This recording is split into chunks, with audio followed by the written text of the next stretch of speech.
Isn't it true that you want to fly commercial so that you can fly in luxury? How much?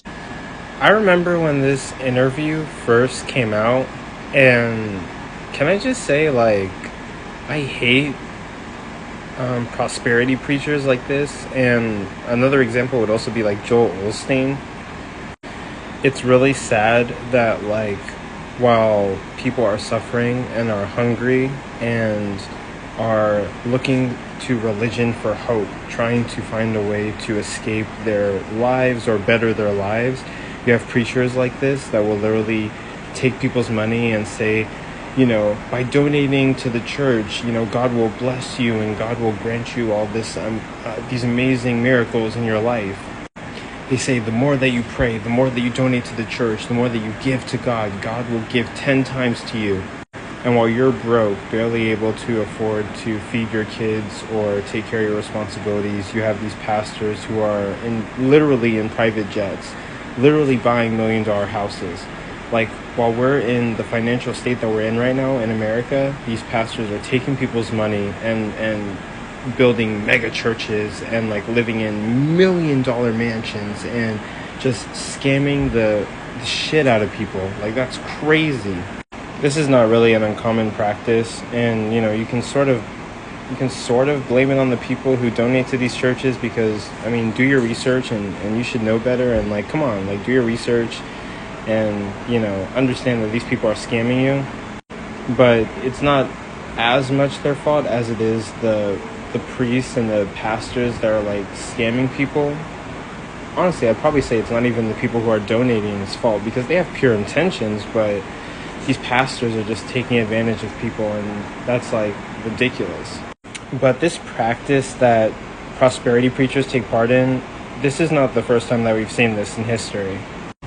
So I studied the Protestant Reformation a little bit in high school, and I touched on it a little bit in college. And maybe Christianity was about Jesus and the Word of God and doing what God told us to do at some point. But eventually it became an organization of people, getting people to do practices that were invented by men.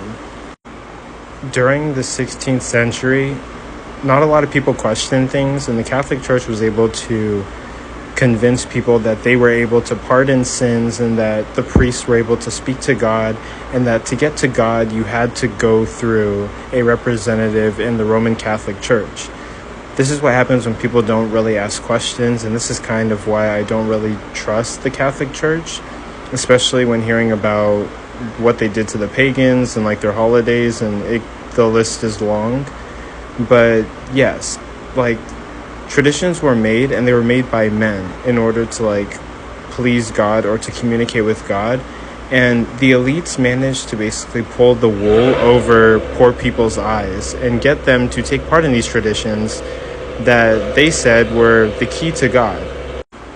Arguably, you could say that Martin Luther and his 95 Thesis is what got people to start questioning the church and their practices and all of the man-made traditions, and whether the Catholics actually had a connection with God, or whether it was just bullshit that they were making up to fool people.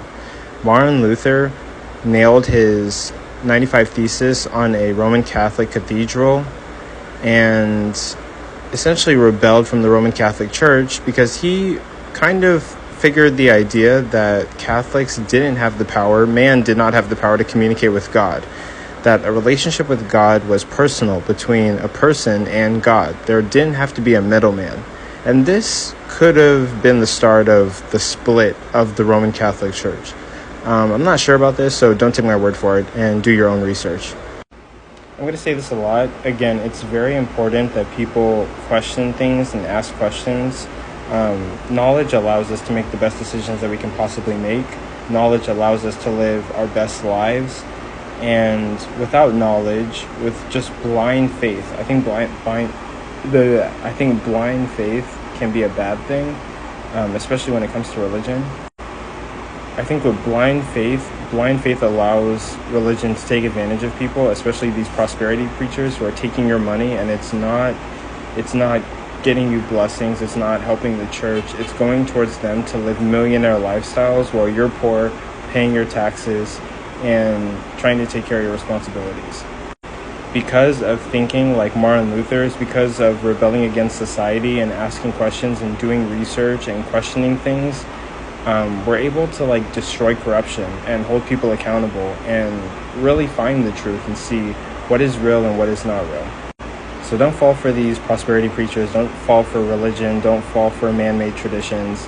Do your research. Make sure you know what you're talking about.